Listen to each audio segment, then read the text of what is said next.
Hello friends, this is Sangam Furium. Welcome back to my channel Pharmacy. Friends, in this video I am going to talk about Aldactone 10 mg tablet. So friends, without wasting any more time, we should start.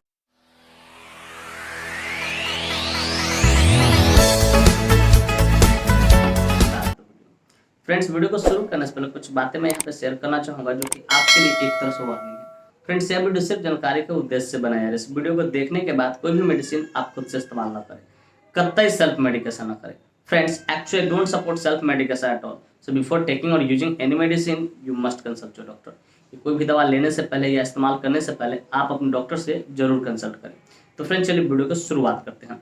Friends, आज का हमारा topic है Aldactone 10 mg tablet. Friends, Aldactone 10 mg tablet एक बहुत ही शानदार, बहुत ही प्रसिद्ध medicine है जिसका इस्तेमाल एडिमा को ठीक करने के लिए किया जाता है। एडिमा कहने का मेरा अर्थ हो रहा है कि हमारे बॉडी में अगर एक्सेसिव फ्लूइड भर जाए, पानी भर जाए, तो उसको हम लोग एक तरह का एडिमा कहते हैं। तो उसको ठीक करने के लिए इसका इस्तेमाल किया जाता है। फ्रेंड्स, यह मेडिसिन डायबिटिक्स कैटेगरी से बिलोंग करता है। और एक और बात मैं यहाँ बता दूं, डायबिटिक्स कैटेगरी से जो मेडिसिन बिलोंग करता है उसे दूसरे शब्द में हम लोग वाटर पिल्स या वाटर टैबलेट भी कहते हैं। तो फ्रेंड्स, जाहिर सी बात, हमने इस टर्म का इस्तेमाल किया है तो मेरे व्यूअर्स पूछेंगे sir what is the exact meaning of diabetics category. तो डियर व्यूअर्स, डायबिटिक्स कैटेगरी कहने का अर्थ होता है कि कोई भी वैसा मेडिसिन जो हमारे बॉडी में एक्सेसिव फ्लूइड वाटर रिटेंशन रखा, ज्यादा पानी हो गया हो, फ्लूइड ज्यादा हो गया, तो उसको जो बाहर निकालने का काम करेगा वैसे मेडिसिन को लोग डायबिटिक्स कैटेगरी का मेडिसिन कहते हैं। सिंपली ये समझो कि हमारा जो बॉडी है, ठीक है, उसमें अगर फ्लूइड ज्यादा भर गया हो, ठीक है, तो उसको जो बाहर निकालने का काम करेगा वैसे मेडिसिन को हम लोग क्या बोलते हैं, डायबिटिक्स कैटेगरी का मेडिसिन बोलते हैं। डियर व्यूअर्स, मैं उम्मीद करता हूँ कि बातें आपको अच्छे से समझ। डायबिटिक्स कैटेगरी क्या होता है, तो रिमूव एक्स्ट्रा या एक्सेसिव वाटर या फ्लूइड फ्रॉम आवर बॉडी, के हमारे बॉडी से एक्सेसिव वाटर या फ्लूइड को जो बाहर निकालने का काम करे। तो डियर व्यूअर्स, मैं उम्मीद करता हूँ ये बातें आपको अच्छे से समझ में आ गई। फ्रेंड, चलिए बात करना चाहें कौन सी कंपनी इसको मैन्युफैक्चर करती है, क्या इसके अंदर मॉलिक्यूल्स पाए जाते हैं, क्या इसके यूसेज होते हैं, क्या इसके कंट्रा इंडिकेशन होते हैं, क्या इसके साइड इफेक्ट और क्या इसके डोज होते हैं। इन सारी बातों को हम लोग समझेंगे इस वीडियो में बहुत डिटेल से। Friends, I will make you understand each and everything in a very simple way. तो फ्रेंड्स, मैं यहाँ पे हर एक चीज़ों को बहुत शानदार तरीके से, बहुत सस्ता भर तरीके से समझाऊंगा। तो friends, first of all I would like to talk about which company manufactures it. तो फ्रेंड्स, सबसे पहले मैं ये बात करना चाहूँ कौन सी कंपनी इस मेडिसिन को मैन्युफैक्चर करती है। तो फ्रेंड्स, इस मेडिसिन को RPG life science pharmaceutical industry द्वारा मैन्युफैक्चर किया था, जो कि काफी लोकप्रिय फार्मास्यूटिकल इंडस्ट्री है। Friends, this medicine is basically manufactured by RPG life science pharmaceutical industry. Friends, इसके एक स्ट्रिप में 5 नहीं, 10 नहीं, पूरे 15 टैबलेट्स आते हैं जिसकी कीमत लगभग 40 से लेकर 50 रुपए के आसपास होती है और उतने में अवेलेबल हो जाती है। फ्रेंड्स, मैं एस्टिमेटेड प्राइस बता रहा हूँ, एग्जैक्ट प्राइस नहीं बता रहा हूँ, आप अपना खुद देख लेना, क्योंकि एग्जैक्ट प्राइस जो होता है वो टाइम टू टाइम हमेशा वैरी करते रहता है। तो फ्रेंड्स, मैं उम्मीद करता हूँ ये बातें आपको अच्छे से समझ में आएगी, कौन सी कंपनी इसको मैन्युफैक्चर करती है और इसके एक स्ट्रिप में कितने टैबलेट्स पाए जाते हैं और क्या इसका एस्टिमेटेड प्राइस होता है। फ्रेंड्स, चलिए नेक्स्ट हम लोग बात करना चाहेंगे which molecule is basically found in this medicine. Basically ये जो मेडिसिन होता है एल्डोक्टोन 10 mg, इसके अंदर कौन सा मॉलिक्यूल्स पाता है।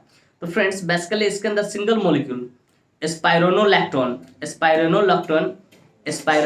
मिलीग्राम पाता है, जिसका इस्तेमाल हमारे बॉडी में होने वाले स्वेलिंग को ठीक करने के लिए कहता है। लेकिन स्वेलिंग इस प्रकार का होना चाहिए जो फ्लूइड भरा हो, चोट लगने के बाद वाला स्वेलिंग नहीं। इस बात को बखूबी आप याद रखिएगा।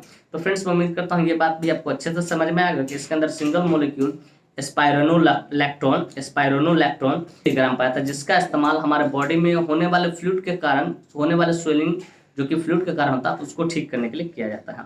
फ्रेंड्स, मैं उम्मीद करता हूँ ये बातें आपको अच्छे से समझ में आ गई। फ्रेंड्स, चलिए बात करना चाहेंगे इसके यूसेज के बारे में, कहाँ कहाँ इसका इस्तेमाल किया जाता है या डॉक्टर कब इसको प्रिस्क्राइब करते हैं या किन किन डिजीज में इसका इस्तेमाल किया जाता है। Friends, let us talk about the usage of this medicine one by one.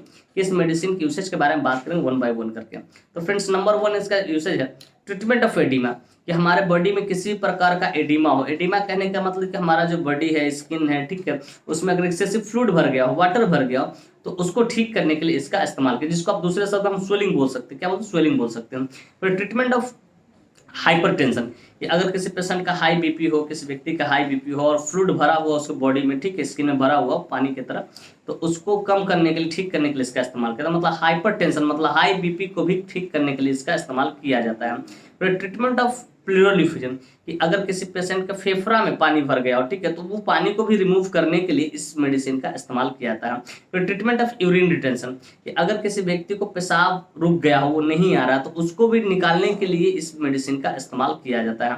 फिर ट्रीटमेंट ऑफ लो पोटेशियम, कि अगर किसी पेशेंट के किडनी में का जो इलेक्ट्रोलाइट इम्बैलेंस होता है, जिसमें पोटेशियम होता है, उसमें पोटेशियम अगर बाहर हो जाए यूरिन आउटपुट के साथ, तो उसको भी मेंटेन करने के लिए इसका इस्तेमाल किया जाता है। फिर ट्रीटमेंट ऑफ असाइटिस, असाइटिस कहने का अर्थ होता है फुलनेस ऑफ फ्लैंक्स, कि आपका जो पेट है, ठीक है, उसमें अगर पानी भर गया और डिस्टेंडेड एब्डोमेन में पानी भर गया, तो उस पानी को भी बाहर निकालने के लिए इसका इस्तेमाल किया जाता है।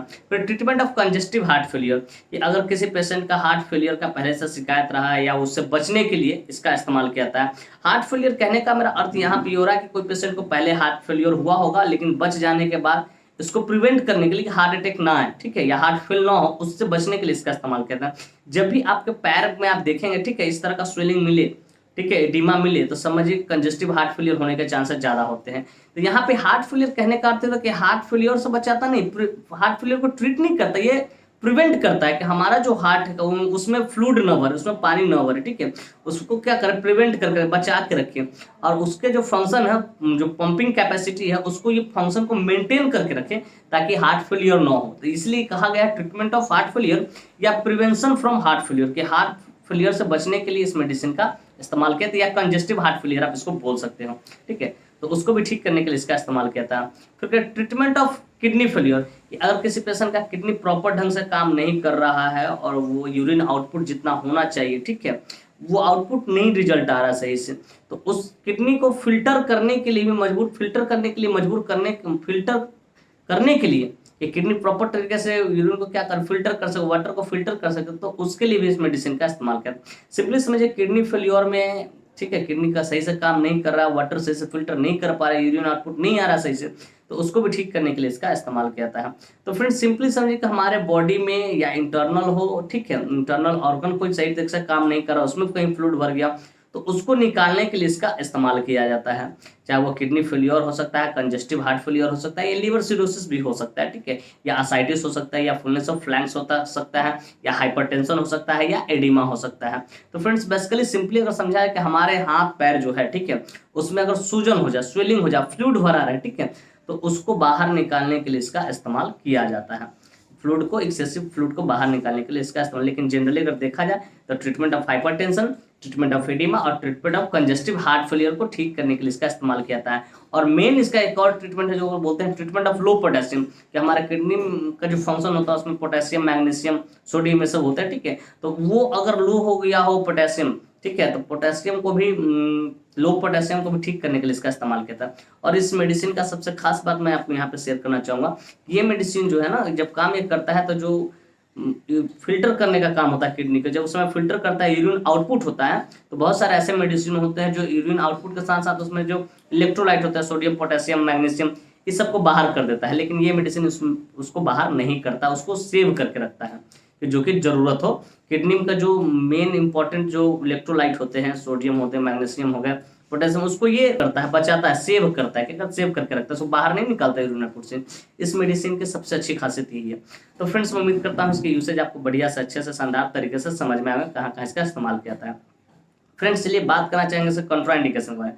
Friends without knowing contraindication we should never ever administer any drug, any medicine to anyone, कि बिना कंट्राइंडिकेशन जाने कभी भी किसी को भी कोई भी मेडिसिन आपको एडमिनिस्टर नहीं करना है, क्योंकि इसका परिणाम घातक हो सकता है। तो फ्रेंड्स नंबर 1 कंट्राइंडिकेशन का, प्रेग्नेंट लेडी की, अगर कोई लेडी प्रेग्नेंट है तो उसको आपको नहीं देना है। फिर ब्रेस्ट फीडिंग मदर की, अगर कोई स्त्री अपने बच्चों को स्तनपान कराती है, दूध पिलाती है, तो उसको भी आपको नहीं देना है। फिर लिवर डिजीज और किडनी डिजीज, अगर कोई व्यक्ति लिवर डिजीज और किडनी डिजीज से सफर कर रहा है तो उसको भी आपको नहीं देना बिना डॉक्टर से कंसल्ट किए, क्योंकि डॉक्टर ही डिसाइड करेंगे इसका सुटेबल डोज क्या होगा। इस बात का आपको बखूबी याद रखना है। और फिर कहते हैं अल्कोहल का, अगर किसी व्यक्ति ने अल्कोहल कंज्यूम कर रखा है तो उसको भी आपको नहीं देना, या लेने के बाद इसको कंज्यूम ना करे इस मेडिसिन को। तो फ्रेंड्स ये कुछ ऐसे कंट्राइंडिकेशन, इस तरह कोई भी कंट्राइंडिकेशन दिखे आपको उस पेशेंट को नहीं देना है। फ्रेंड्स मैं उम्मीद करता हूँ कंट्राइंडिकेशन भी आपको बढ़िया से, अच्छे से, शानदार तरीके से समझ में आएगा। फ्रेंड्स चलिए बात करना चाहेंगे साइड इफेक्ट्स के बारे में। फ्रेंड्स जितने भी मेडिसिन होते हैं उसका कुछ ना कुछ साइड इफेक्ट होता ही है एलोपैथिक में, ठीक उसी प्रकार इसका भी साइड इफेक्ट है जो कि इस प्रकार है। नंबर 1 है नोजिया, आपका जी मिचलाएगा। फिर कहते हैं वोमिटिंग, आपको उल्टी करने का मन करेगा। फिर कहते हैं डिजीनेस, आपको चक्कर आएगा थोड़ा बहुत। फिर ड्राउजीनेस, आपको आलस आएगा। फिर कहते हैं हेडेक, हो सकता है आपको सर थोड़ा दर्द करेगा। फिर कहते हैं enlargement of breast in male, कि अगर कोई मेल ये मेडिसिन को ले रहा तो हो सकता है इसका साइड इफेक्ट में आपका जो ब्रेस्ट है मेल का, ठीक है, वो थोड़ा सा बढ़ा हुआ दिखेगा मिलेगा। फिर कहते हैं increase serum creatinine in your blood, कि आप ब्लड टेस्ट करवाओगे, किडनी फंक्शन KFT करवाओ, किडनी फंक्शन टेस्ट, तो उसमें सीरम क्रिएटिनाइन का लेवल आपको देखने को बढ़ा हुआ देखने को मिलेगा। तो फ्रेंड्स मैं उम्मीद करता हूँ कि इसके साइड इफेक्ट्स भी आपको बढ़िया से अच्छे से शानदार तरीके से समझ में आ गया। फ्रेंड्स चलिए बात करना चाहेंगे डोज के बारे में। फ्रेंड्स डोज में मैंने हमेशा बताया अपने वीडियो में, डोज हमेशा डिपेंड करता है एज पे, बॉडी वेट पे, सिविरिटी पे, जेंडर पे, सारी चीज़ों पे डिपेंड करता है। लेकिन यह डोज मैं एडल्ट के लिए बता रहा हूँ, 1 OD आप ले सकते हो, एक गोली आप रोज ले सकते हो। 5 दिन 6 दिन तक इतना में कंट्रोल हो ही जाता है। अगर ज़्यादा दिक्कत है तो फिर डॉक्टर बताएंगे कितने दिनों तक ये डोज चल सकता है।